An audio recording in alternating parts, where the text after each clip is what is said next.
revue des titres particulièrement intéressante ce matin parce qu'on y apprend beaucoup de choses, notamment les sanctions qui ont découlé donc de la réunion de la commission de discipline de la CAF. Pape Thiaw, Ismaïla Sarr et Iliman Ndiaye à la une du quotidien Record qui bien évidemment a mis l'accent ce matin sur les délibérations du jury disciplinaire de la CAF et nous apprend que Pape Thiaw est suspendu pour une durée de 5 matchs.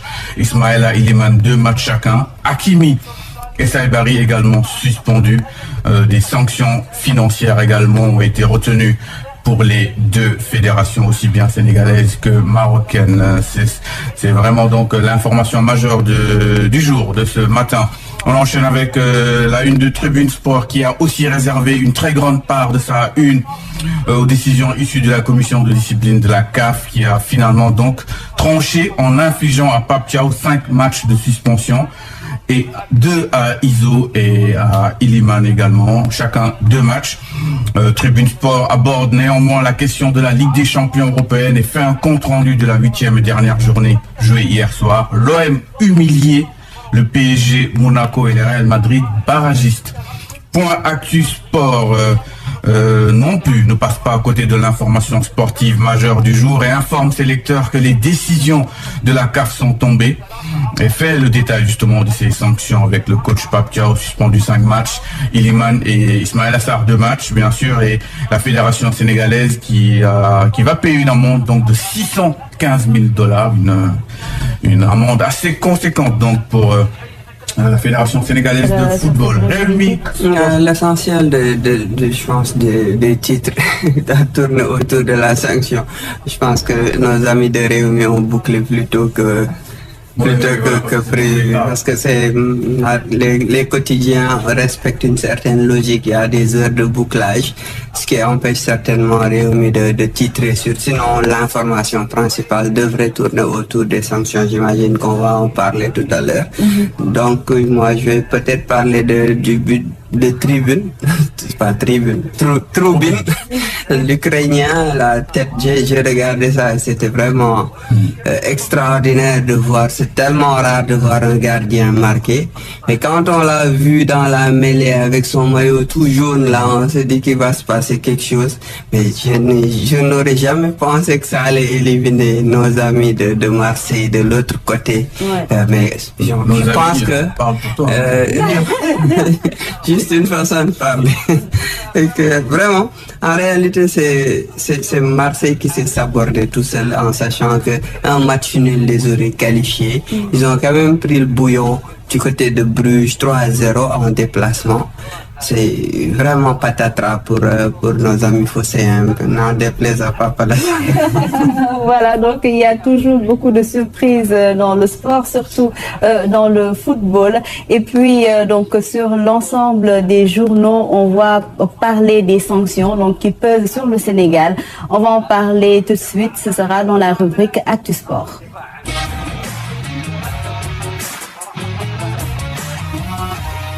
La CAF a tranché alors des décisions qui font débat donc pour les deux pays, que ça soit pour le Sénégal ou bien pour le Maroc. Qu'en est-il des véritables des sanctions donc pour ces deux nations, Wahani? Oui, Ndaïdaou, le coup près qui est tombé donc pour les deux équipes parce qu'on a parlé beaucoup plus du Sénégal, mais toutes les deux étaient concernées par la commission le jury disciplinaire de la CAF. Donc les sanctions, c'est Pape Thiaw qui prend très très cher, tout comme la Fédération sénégalaise de football. Pape Thiaw qui est sanctionné de 5 matchs officiels. Il est important de noter que ça ne concerne que le cadre africain, les compétitions officielles de la Confédération africaine de football et d'une amende de $100,000, presque 55 millions de francs CFA. Là, on a eu l'impression qu'il voulait un peu reprendre les primes accordées par le président Bassirou Diomaye Faye. Mais bon. Et puis le reproche, il lui reprochait son comportement antisportif et une atteinte à l'image du sport. Deux joueurs également de l'effectif sont concernés par ces sanctions. Il s'agit de Iliman Ndiaye et Ismaïla Sarr qui écopent de chacun 2 matchs de suspension. Et puis sur le plan collectif, l'ensemble des sanctions contre la Fédération sénégalaise de football s'élève à 615 000 $, donc ce qui est énorme pour le comportement d'abord de ses supporters, l'attitude anti-sportive des joueurs et puis et le staff également pour faute collective liée aux avertissements durant la finale à la suite des événements qu'on a tous vécu et qu'on continue de commenter. Et de l'autre côté également, il faut retenir tâche sur le fonctionnement de la CAF que le Maroc ne soit pas sanctionné. Et justement, le Maroc a été sanctionné, surtout 2 joueurs qui se sont illustrés durant cette finale dans l'affaire surtout des serviettes du gardien Edouard Mendy. Il y a d'abord le capitaine du Maroc, Achraf Hakimi, qui a été sanctionné de 2 matchs, dont 1 avec suspension sur une durée d'1 an. Et puis l'autre, Saïbari, qui malgré ses excuses présentées à Edouard Mendy, a écopé de 3 matchs fermes de la part de la fédération, de la Confédération africaine de football et d'une amende de 100 000 $, tout comme le même montant que l'entraîneur du Sénégal, Pape Thiaw. Et d'une manière collective, la Fédération royale marocaine de football qui occupe également d'une amende de 330 000 $, 315 000 $, autant pour moi. Et puis ça, c'est pour le comportement des ramasseurs de balles et puis l'intrusion des joueurs et du staff à la zone de la vidéo assistance, parce qu'on a tous vu les images, comment ils s'en sont pris à l'arbitre et la pression qui a été mise à l'arbitre. Donc forcément, pour résumer d'une manière générale, il y a 4 joueurs qui ont occupé d'une sanction, plus l'entraîneur du Sénégal, et les 2 fédérations des 2 côtés ont écopé d'amende pour le comportement des ramasseurs de balles quelque part, des supporters, des joueurs d'une manière générale. Donc pour juste conclure, je peux dire c'est un verdict honorable pour la Confédération africaine de football qui cette fois-ci, quand même, on va le dire pécuniairement, elle a eu la main très lourde, oui. Mais sur le plan sportif, on pouvait craindre pire, mais là, je pense que c'est quand même acceptable. Voilà, donc pour toi, bon, c'est vrai que c'est honorable, oui, mais donc tu penses que c'est aussi juste pour le Sénégal que pour le Maroc, cette décision? Oui, en fait, parce que moi, personnellement, je m'attendais à pire. Je m'attendais vraiment au pire en ce qui concerne les suspensions, notamment du sélectionneur national Pape Thiaw. Et même, je pensais que ça allait concerner plus de joueurs que 2 seulement, Ismaïla Sarr et Iliman Ndiaye. Donc pour moi, sur le plan sportif, je pense qu'on a été plutôt épargné. Je parle bien sur le plan sportif, mais par contre sur le plan financier, les amendes sont assez lourdes. Mais après, quand on voit le prize money de la CAF en étant champion, c'est 7 millions de $, 6 millions d'euros. Ça veut dire 3 milliards de nos francs. Donc ça veut dire que ça devrait pouvoir facilement éponger ces amendes-là, même si après c'est pas non plus, c'est pas parce qu'on a beaucoup gagné d'argent en étant champion d'Afrique qu'il faut comprendre ces sanctions-là sur le plan financier, parce que je trouve quand même c'est assez important quand même. 600 000 $, ouais. Pour la fédération sénégalaise, c'est beaucoup, mais bon. Moi je pense que on a qu'à clore définitivement cette affaire. Moi je suis même pas d'avis. Pour faire appel? Non, parce que c'est risqué. C'est risqué de faire appel. En fait, c'est à double tranchant. Tu peux faire appel, tu t'en sors. On peut alléger les amendes et les sanctions. Tout comme l'inverse. On peut, parce que la CAF peut se dire, ah bon, vous pensez que c'est beaucoup? D'accord, alors que peut-être la CAF et même l'opinion publique peut penser que la CAF a été plutôt clémente. Donc si jamais on essaye de faire appel. Après, moi je suis pas juriste, hein, la fédération peut faire ce qu'elle veut. Mais moi, de mon point de vue, je pense que ce serait bien qu'on se débarrasse de cette histoire-là, de savourer enfin notre titre, parce que là c'est définitif, c'est acté. Il n'y a pas de défaite sur tapis vert. Donc voilà, on a qu'à payer les amendes et après on se tourne vers autre chose et ne pas prendre de risques en faisant appel. Alors Sadio, qu'est-ce que tu en penses? Moi, je pense qu'il faut faire appel et je pense que la fédération fera appel et je pense que les sanctions seront allégées. Je pense que le Maroc fera appel aussi pour notamment les sanctions infligées à la fédération. En ce qui concerne ces joueurs, je trouve qu'elle devrait faire appel au moins pour Saibari, que je trouve certes n'avait pas le droit d'être tout proche des buts d'Edouard Mendy, mais je ne l'ai pas vu tirailler la serviette à Yevan. Je l'ai juste vu et je pense que c'est tout ce que tout le monde a vu. Il a été auditionné et je pense que 3 matchs de suspension ferme pour Saibari et seulement 2 dont un en sursis pour Hakimi, ça je trouve que c'est incohérent. C'est la seule incohérence que je trouve. Pour Ismaïla Sarr et pour Iliman, je pense que ils ont entendu les 2 joueurs. Ils ont vu les rapports de l'arbitre. Donc je peux pas me prononcer si c'est sévère ou pas, parce que je ne sais pas ce qu'ils ont dit à l'arbitre. Donc il y a des choses, je pense que on peut faire confiance à la commission, parce que c'est composé quand même de juges indépendants. Oui. Par contre, je trouve vraiment incohérent que Hakimi ne prenne qu'un seul match ferme. Après tout ce qu'il a fait, en tant que capitaine, en tant que tout ce qu'il représente, joueur africain de l'année, prendre la serviette d'Edouard Mendy à plusieurs reprises.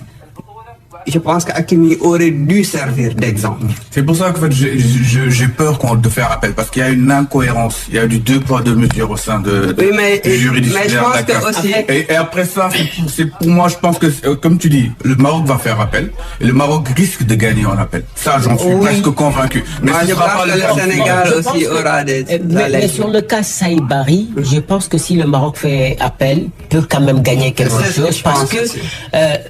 on ne l'a pas souligné.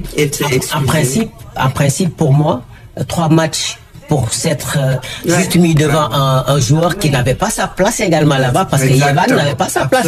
Là où il était, c'est vrai, on a salué le fait qu'il ait voulu protéger la serviette de son gardien, mais c'était pas non plus sa place. Donc là, donner un match de suspension seulement à Achraf Hakimi et donner 3 matchs à Achraf qui est carrément impliqué, parce que il est allé jusqu'à prendre la serviette, la jeter derrière les panneaux publicitaires et dire que je vais sanctionner Saibari juste pour 3 matchs, parce que pour se tenir debout, parce qu'il n'a pas violenté Evan Diouf comme les ramasseurs de balles. Je l'ai pas vu également proférer des menaces ou des propos. C'est le seul à s'excuser. On n'a jamais vu d'excuses de Hakimi pour son comportement. Exactement. Parce que Saibari allait jusqu'à l'hôtel des joueurs. Voilà.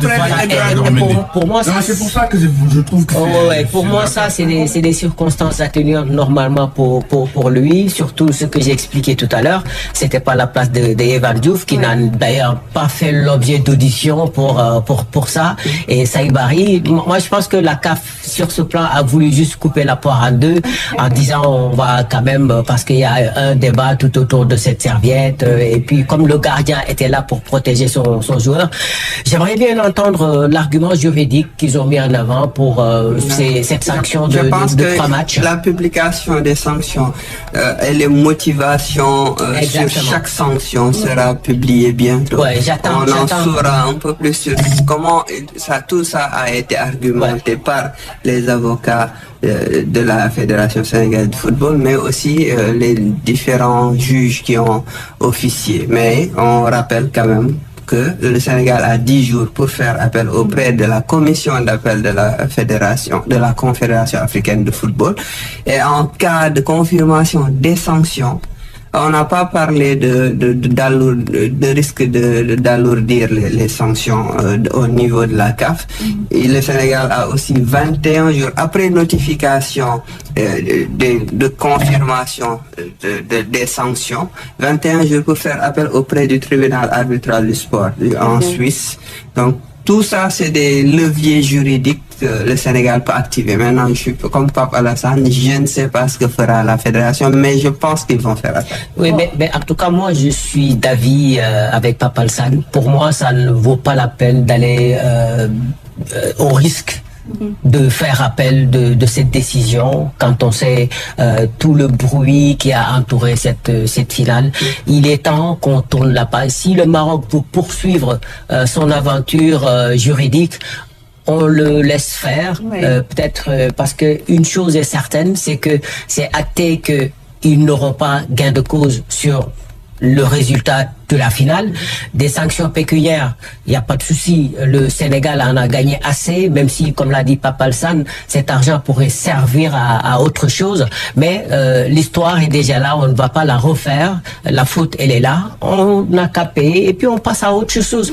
S'il faut... autre chose, c'est-à-dire là, on est à 6 mois de la Coupe du Monde. Même pas. Même pas. Moins de 5 mois. Voilà. Maintenant, ouais, ça fait 6 mois, c'était il y a quelques temps. Effectivement. Donc, je pense il faudrait pas se disperser, laisser trop d'énergie dans des batailles juridiques, alors qu'on devrait être focus sur la préparation de la Coupe du Monde.